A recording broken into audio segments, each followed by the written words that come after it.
Children, we are back talking about our favorite John Connor hunting machine. We are talking about a very interesting film in this franchise. One that is regarded as the second worst in this franchise, which I've seen Terminator 3, and if this is the second worst, then I'm shocked because I haven't seen Genesis yet, and I've heard that is bad. I don't want to watch Genesis. Today we are talking about Terminator Salvation. This movie came out in 2009, which was like 5 years old when this movie came out, I think. No, 7. 7.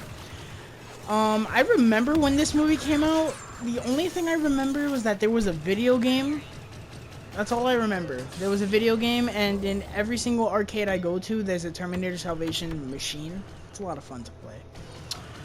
So, this movie was directed by the director of the Charlie's Angels movies.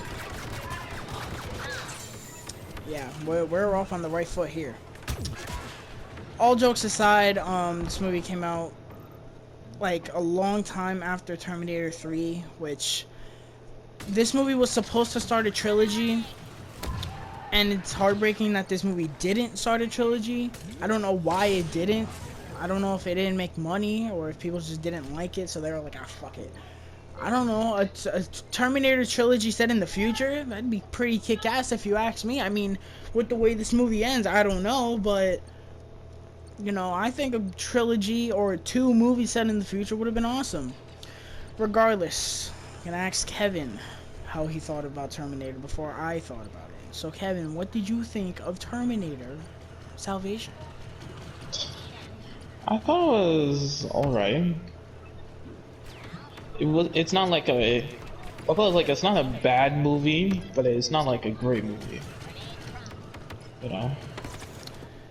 Yeah, that's pretty much where I fall. It's not great by any means, but listen, if this were the only future Terminator movie that we would get, I'm all ears. This was a really good attempt. I mean, okay, I say it like it's a bad movie. It's not a bad movie. I enjoy it. It gets better as it goes along, which, to me, those movies are really good. I like movies that start out... Well, I mean, I don't like movies that start out shit. I mean, obviously I don't like that. But I like movies that start out one way, but then they get better as the movie goes along. I like that. Going with this story, because even if you look at the scene in Terminator Dark Fate where it's set in the future, I don't know why these people continuously just go back to John Connor, Sarah Connor, and the T-800. What is so interesting about them? All of that interest has died thanks to Terminator 3. I don't care about John Connor anymore. My last interest of John Connor died in Terminator 2. Well, he didn't die, but, well, not yet at least, Dark Fate. But, you know, like, why can't we just get another story with the Terminator? Why is it always the same thing every single time? But regardless, we're not there yet. So let's talk about this movie. Start out with the pros. My pros. The movie takes place in the future. It's the biggest pro. I love the future of the Terminators. It's this dark place where everything just looks dead. Everyone looks like shit. It's the apocalypse, which is kind of ironic considering the situation we're in right now. And, you know, it just looks cool. I always like apocalyptic movies. Mad Max Fury Road is one of my favorite movies of all time because of that, among other things in that movie that are just fucking amazing. Speaking of that, I'm waiting for my sequel. George Miller, where is my sequel to Fury Road, please? The next positive is there's multiple Terminators in this movie. They're not just running from one Terminator. It's different Terminators. You have the T-800, then you have the T-500, I think they're called. Then you have those little Scorpion Terminators. You have those big, huge ship Terminators. You have that well, I forgot what they were called. Motor Terminators, whatever they were called. You know, those things are badass. You know, I like the variation. You know, it's nice to see different threats. Like, you get a threat like the T-1000, yeah, it's scary, but then you get a threat like the fucking TX that's not scary at all, and it looks like a fucking jackass, and it's just, it's not, like, it doesn't work for me. So, you know, I'm glad that there's different, variety. I have so much trouble saying that word sometimes. The acting is pretty solid. John Connor, oh my god, I almost said Tom Cruise. I need a vacation. Christian Bale as John Connor, I think works really well. He doesn't really have to do much. He just has to be a stoic, you know, John Connor, and I think he does a pretty good job at it, despite his freak out. If you know the behind the scenes controversy behind this movie, then you know what I'm referencing. But yeah, I think he does a pretty good job as John Connor. He's second best to Edward Furlong as John Connor. Obviously, nobody's gonna top him. The only way I feel like they're gonna top him is if they, like, either cast him again or they get somebody to replicate him in adult form. Being that they have not done that, Edward Furlong is still the best version of John Connor. Thank you. Sam Worthington as Marcus is really good also. I enjoyed his character for what he was. I knew the surprise of what he was as a person, and apparently so many other people did because they ruined it in the trailer. That's what I heard, which is a shame.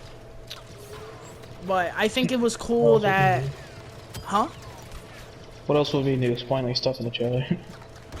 Yeah, right?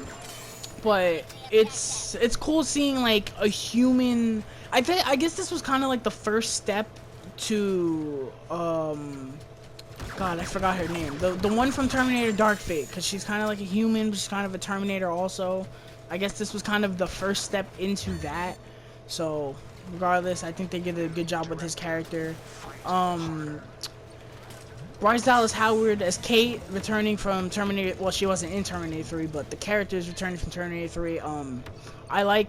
Well, she didn't really do much, but I liked her. I like the continuity. How Arnold told John in the third movie that, oh, your kids are gonna lead the rebellion, and in this movie she's pregnant. You know, I like the continuity of the franchise up to this point, because I heard Terminator Genesis throw that shit out the window. Yeah, I like that. This movie looks realistic. Like, it looks like a Terminator documentary.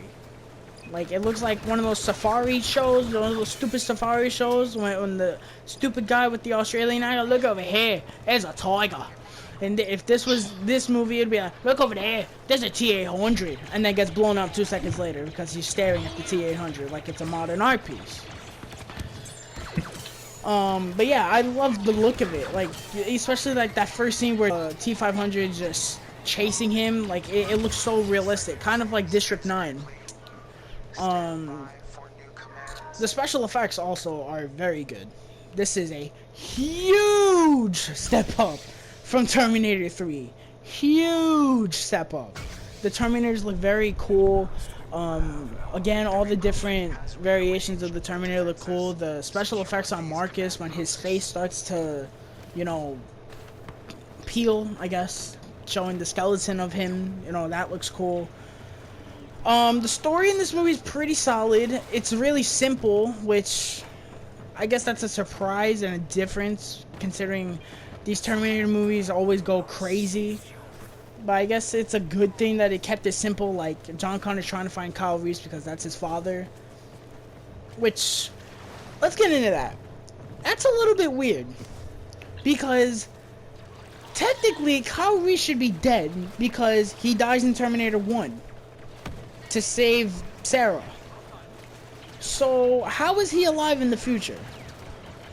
Well, just because the point of it is, I'm pretty sure he was born, or if he was still alive, he had another version of him, the past version of him. Maybe he was a kid in the 80s, he just came back as an adult, or no, he was unborn. That's not what it was. That's not what it was though, because he said in the first Terminator, he was like, I can never go back. I'm gonna live in the past. I don't think that I think that's what it is, at least. I think the reason why he said that is because I think the way John Connor worded it is that he would know, he knows that Kyle Reeves is he's gonna die at that movie. He's gonna die at that point. So why bother telling him? Oh, he can still go back to the future. You might as well tell him. Oh, he's gotta stay there. That's a little bit fucked. He sent him to his death. He might as well when he put him in the time machine. He might as well have. The little memorial right there. Knowing he's gonna die. They said, bro, imagine where they send him in the fucking time machine. Okay, well, he's not coming back, so we need to find another second in command. Basically, yeah, I think. I don't know. That's the only thing that bugged me. When he shows up in this way, I was like, how? That's the only thing that would bug me. Oh, speaking of Kyle Reese, the new actor that plays him is the actor from Lord of the Rings, Frodo, I think. I'm pretty sure it is. Whoever, I don't really care. I don't really kind of see him as the Kyle Reese from Terminator 1. I don't really see that, but regardless, he does a pretty good job as Kyle Reese. By the way, they need to stop it with saying lines from different movies. It gets really annoying. They said, "Come with me if you want to live again," only because he says it in the other movies. I was like, really? And then I forgot who said, "I'll be back," or somebody said, oh yeah, John Connor was like, "I'll be back," and I was like, is that necessary? What else? Okay, now we're gonna get into my negatives, and they're not really big negatives, they're just little nitpicks. The movie's a little bit too short for me. This movie's only like an hour and 49 minutes, which, I mean, I guess it works for the story they're trying to tell, but I could have used a little bit more time in this world, being that we did not get any more movies set in this world, so I would have liked a little bit more time. The movie doesn't really set up anybody. It's characters. The characters work fine. That's not my issue. My issue is that they kind of just show up. Like, you look at John Connor. John Connor just shows up, shoots that Terminator, and it's like, oh yeah, John Connor's here. And they just expect you to be like, oh yeah, I like John Connor, because we've been with him for 3 movies. No, actually 2 movies, because I don't consider Terminator 3 to have John Connor. Sorry. But yeah, it kind of just like, oh yeah, you know who this person is, right? Same thing with Kyle Reese. Kyle Reese just kind of shows up, and he kind of tries to be the same character from Terminator 1. He's kind of not that person. Kate also, they don't really develop her any more than they did in Terminator 3, other than she's pregnant, and she's gonna be the future of the rebellion, I guess, kind of. Marcus, they kind of develop, like they show that he's like a good person when he rescues that girl, but again, that's about it. They don't really do anything with these characters. The first 20 minutes for me is really slow. I mean, really slow. I was not liking it at all. I was like, this is a Terminator movie set in the future, and like nothing has happened. Why? You know, I was hoping for something to pick up, and it thankfully picked up after that, but you know, it took a long time to pick up. Lastly, the Arnold cameo is fucking terrible. I don't know why it was in this movie. When he showed up, I did not like it at all. I thought it was really stupid when he showed up. I kind of get it, like, oh, they had to have him in this movie because it was a Terminator movie, but what was it really necessary to have Arnold in the movie? Like, I get it, you want to show, oh, the T-800 is there, okay, cool. Why did you have to? I don't know. And also, he kind of just defeated him so fast. I don't know. And I really like, I'm done with cons. This is like one also pro. I really like the ending of this movie, the last like 20 to 30 minutes, because it takes place in the Terminator factory. So it's showing all the different Terminators are there and shit. So that was cool to see. Kevin, what was your favorite part of the movie? Kind of like when Marcus had to give up his heart for Connor in order for him to live. You know, like I'm I understand that his character wasn't developed as much as I would like, but I still kind of appreciated that kind of moment. You know. Yeah, and then they set up a sequel. They definitely set up a sequel. This was annoying sequel bait that they set up. It was like they almost kind of like just winked to the camera like, we'll see you in the next one. Too bad that didn't They should happen. revive it. They should. I would love it. I would love a Terminator Salvation sequel. Hopefully, well, I don't think we're getting that considering Dark Fate fucking bombed at the box office. But Especially when you talk about the new technology, especially how far CGI had gone since 2009, I think it would work out perfectly. and even in 2009, the special effects in this movie are really good. Yeah.